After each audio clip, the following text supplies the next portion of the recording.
Hello students, welcome back to my YouTube channel As Per Science. My name is Shubham and today we are going to learn some interesting facts about fungus. So let's start. So first of all, fungus has its own unique kingdom.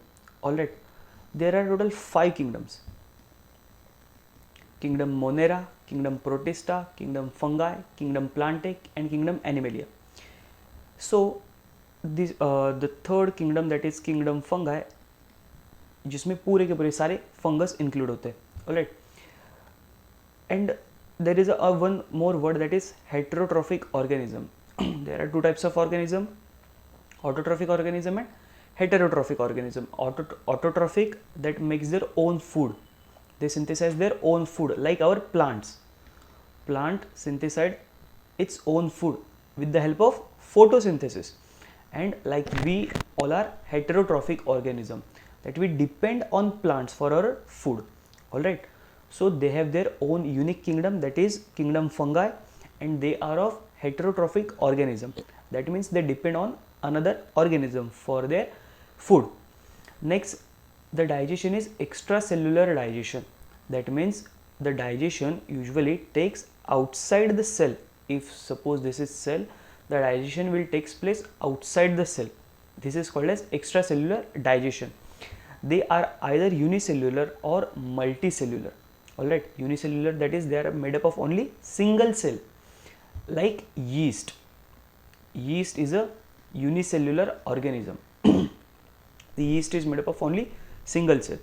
And multicellular organism, that is they are made up of many cells. Example is our mushroom. Alright, I hope आपने mushroom खाया होगा कभी ना कभी. So mushroom is also a fungus. Okay, then the filamentous organism, which consists of a body called mycelium. Alright, see, some fungus have filamentous like body. Alright, so if I show you what exactly is filamentous, see, suppose this is a diagram of fungus. ठीक है, this is a general diagram of fungus. See, these are spore bearing organs. So ऐसे बहुत सारा एक network होता है. ठीक है, ये जो सारे के सारे जो भी पाइप जैसा स्ट्रक्चर में ड्रॉ कर रहा हूँ, ऐसे बहुत बड़ा एक नेटवर्क होता है. ठीक है, ऐसे एकदम वास्ट नेटवर्क होता है. सो दिस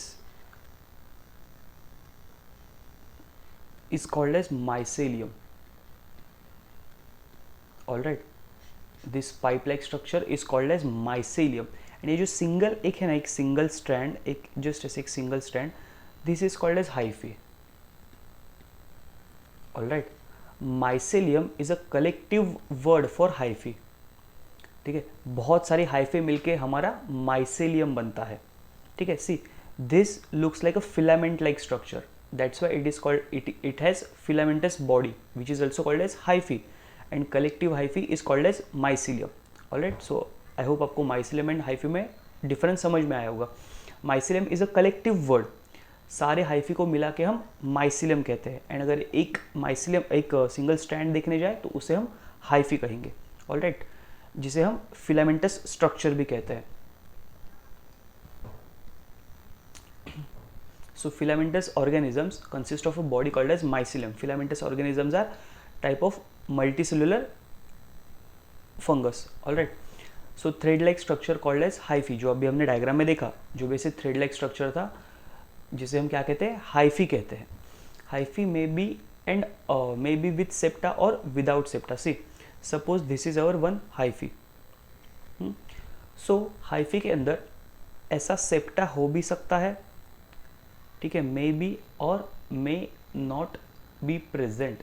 ऑलराइट, सो ऐसा सेप्टा भी हो सकता है. यानी कि देखो, सेप्टा यानी क्या है, this is one cell, this is nucleus, this is another cell, this is nucleus, this is another cell, this is nucleus.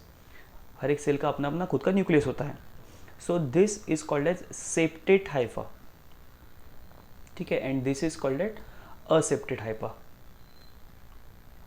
ठीक है, this is called as septation. जिस भी हाइफे में सेप्टे प्रेजेंट होगा उसे हम कहेंगे सेप्टेड हाइफे, जिसमें भी नहीं होगा उसे हम कहेंगे असेप्टेड हाइफे। इसके अंदर भी न्यूक्लियस प्रेजेंट होगा, ऑलराइट, सेल्स है ऑब्वियसली तो न्यूक्लियस प्रेजेंट होगा, बट जस्ट इनके बीच में कोई सेप्टा प्रेजेंट नहीं है, जैसा ये जो एक बाउंड्री प्रेजेंट है वो यहाँ पे एब्सेंट है। इसी असेप्टेड हाइफे को हम सिनोसाइटिक हाइफे भी कहते हैं, अनदर वर्ड सिनोसाइटिक। ठीक है, सो हाइफा मे बी और विदाउट सेप्टा। अगर सेप्टा होगा तो हम उसे सेप्टेड हाइफे कहेंगे, सेप्टा नहीं होगा then we will call it as aseptate hyphae. Aseptic hyphae is also called as sinusitic hyphae. This is proper word for aseptic hyphae, that is sinusitic hyphae. Alright, so these are some general introduction of fungus. Few more introduction is there, that is the cell wall of hyphae is composed of chitin. ठीक है, chitin is also called as fungal cellulose. Alright, if you know that plant cell wall is made up of what? Plant cell wall, see, plant cell have a rigid cell wall which is made up of cellulose. Cellulose provides rigidity to the plant cell wall. Then fungal cell wall is composed of what? Chitin. ठीक है, chitin is also a type of sugar which provides a rigid structure to the fungal cell wall. Alright, animal के cell में कोई cell wall present नहीं होता। Plant के cell wall, plant का जो सेल वॉल होता है it is composed of cellulose and fungal cell wall is composed of chitin. Chitin is also called as fungal cellulose. This is very very important point for fungus. ठीक है, one of the character जो कि इन्हें अलग kingdom देता है. ठीक है, बाकी कोई भी किंगडम में ज़्यादा करके काइटिन का सेल वॉल नहीं होता. Alright, well organized membrane bound cell organelles except chloroplast. See, plant cell में क्लोरोप्लास्ट प्रेजेंट होता है because they are autotrophic. Fungal cell is heterotrophic. अभी हमने स्टडी किया that fungal cell are heterotrophic, that is they depend on another organism, therefore they have absence of chloroplast. ठीक है, chloroplast में क्या होता है? फोटोसिंथेसिस होता है, बट फंगस में फोटोसिंथेसिस नहीं होता बिकॉज इसमें क्लोरोप्लास्ट एब्सेंट होता है. Alright, and one more thing, there are two types of cell, prokaryotic and eukaryotic. Alright, eukaryotic cells are advanced cell. ठीक है, fungus is a eukaryotic cell.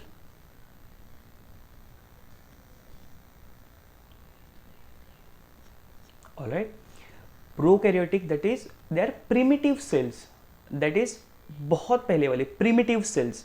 Prokaryotic are primitive, eukaryotic are advanced. The difference between prokaryote and eukaryote is in prokaryotic there is a presence of there is a absence of nucleus. Nucleus like structure is present but there is a absence of nucleus. In eukaryote there is a presence of proper membrane bound nucleus. Alright, and the organelles which are present inside the eukaryotic cell, they are membrane bound, that is they have their own membrane, whereas in prokaryotics there are organelles present but they don't have well membrane.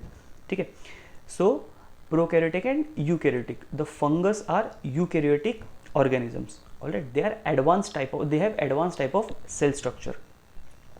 This we have already studied. They have heterotrophic mode of nutrition.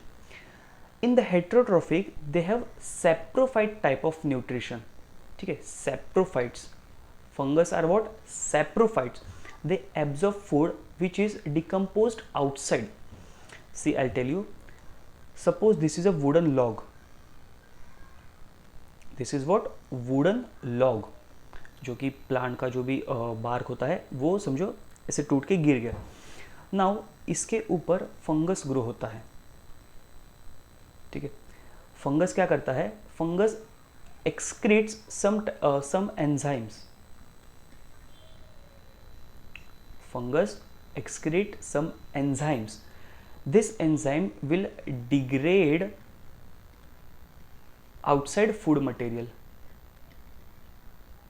ठीक है, यानी कि ये जो भी would है, ठीक है, ये देखो ये एक फंगल का सेल है जो कि सेल के बाहर क्या करेगा, एक एंजाइम सीक्रेट करेगा, ठीक है, ये एंजाइम इस वुड को डीके करेगा एंड ये जो भी वुड में न्यूट्रिशन है वो ये फंगस एब्जॉर्ब करेगा.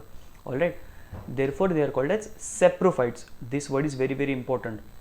दे absorb food which is decomposed outside. ठीक है, इसीलिए हमने देखा था कि they have extra cellular digestion. That is, देखो ये एक सेल है ऊपर वाला, ठीक है, एंड ये सेल के बाहर एंजाइम सीक्रेट कर रहा है एंड जो भी न्यूट्रिशन है वो उसे एब्जॉर्ब कर रहा है. Alright, that is extra cellular digestion and they show saprophytic mode of nutrition. Some fungus are parasitic and some are symbiotic. Parasitic that means they harm other organisms, ठीक है, they harm other organisms and grow. Whereas symbiotic यानी कि वो किसी दूसरे organism के साथ एक म्यूचुअल रिलेशन बनाते हैं. Alright, they show some mutual understanding between two different organisms. For example, fungus can form a symbiotic association with algae or fungus can form symbiotic association with plants also. ठीक है, so what exactly algae and fungus they live together. Fungus algae को कुछ तो help करेगा and अलगी भी fungus को उसके बदले में कुछ ना कुछ तो हेल्प करेगी. This is called as symbiotic association. Just a few little bit more information. Fungus and algae का जो भी सिम्बायोटिक एसोसिएशन होता है उससे ही हम कहते हैं लाइकेन. ठीक है, lichens is a symbiotic association between fungus and algae. Some fungus also show symbiotic association with the plants. ठीक है, क्या करता है, देखो फंगस प्लस प्लांट. फंगस क्या करता है, प्लांट को पानी ला के देता है बहुत दूर से. फंगस का जो भी माइसिलियम होता है वो बहुत एकदम थिन होता है जो कि सॉइल में दूर तक जा सकता है एंड दूर से पानी ला सकता है. So fungus will bring water to plants and plant will provide food. ठीक है, ये एक को पानी दे रहा है, एक इसको फूड दे रहा है, तो ये दोनों साथ में रहेंगे. This is called as symbiotic association. Right, so these are some general characteristics of fungus. So if you have any difficulty you can ask me in the comment section. I hope आज का lecture आपको समझ में आया होगा. So we will see you in the next lecture. तब तक के लिए bye bye.